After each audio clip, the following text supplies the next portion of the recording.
Well, I wake up this morning to something that I've never seen before, and I don't know how to take it either. It appears that the Archeland developers have decided not to terminate the service of the game.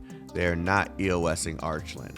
And I reported on this when they made the announcement that they would be EOSing Archeland, and I felt really bad about it because, well, that means the global version isn't coming out.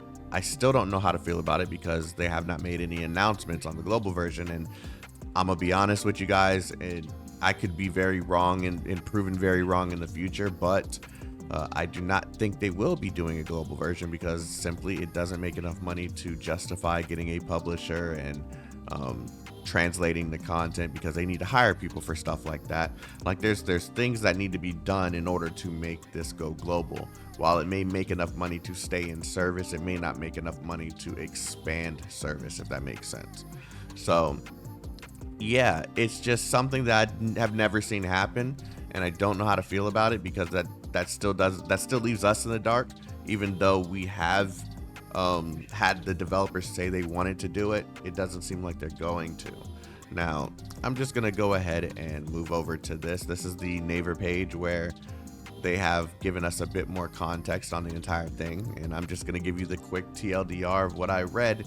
The entire beginning of this whole thing is simply an apology to the players, and they didn't want to betray the trust of those players. They didn't want to make a decision that they would regret. Now, this is a game that they appear to actually love, and they didn't want to just end it in the form that it was in. Now, as it says right here, I found the quote that I actually want to read.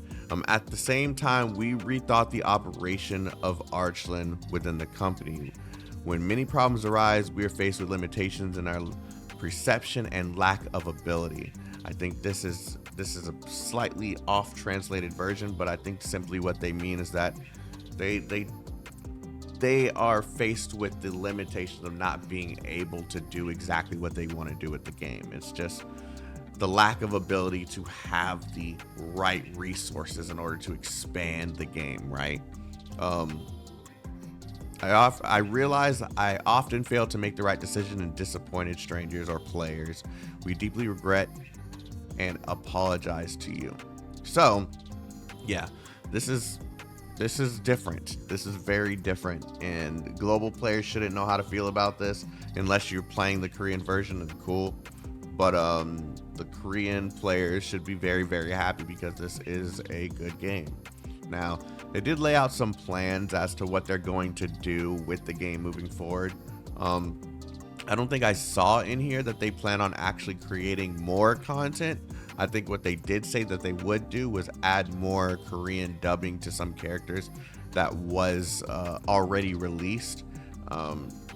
That's cool, and they're also going to be sending out compensation to all servers in the game. So you're going to be getting 100 of each type of currency to pull for characters, and some of the financial currency, diamonds in the game, or the currency that you use in the in-game store, the non-premium currency.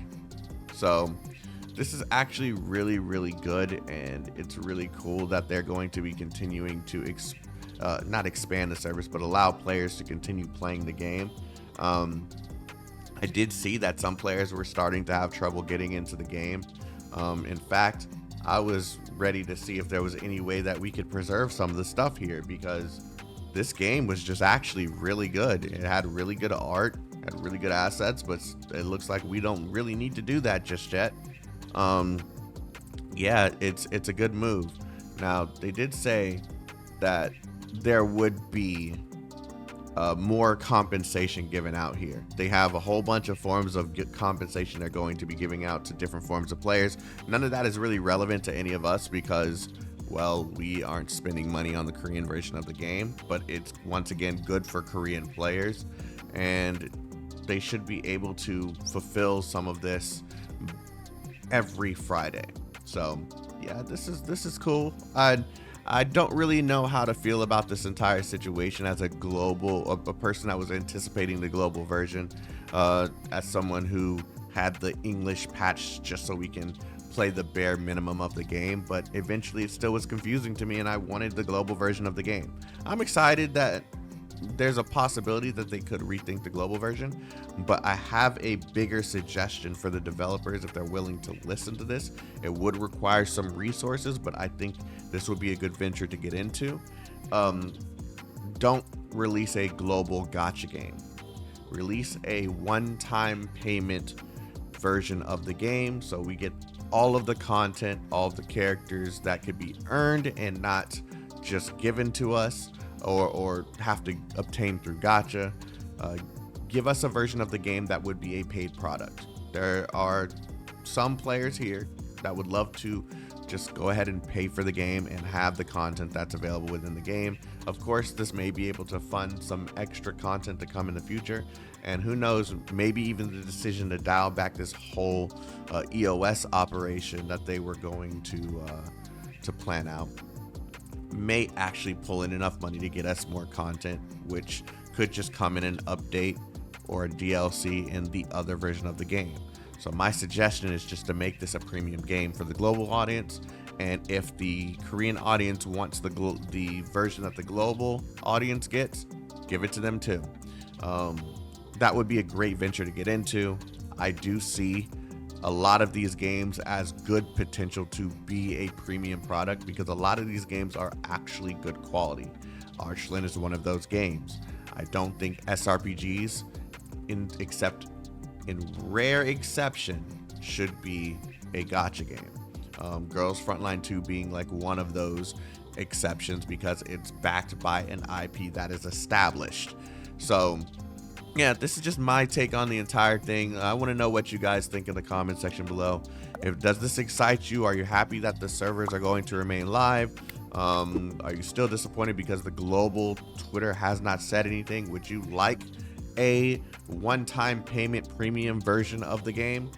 I want to know all your answers in the comment section below. And that's pretty much it for this one.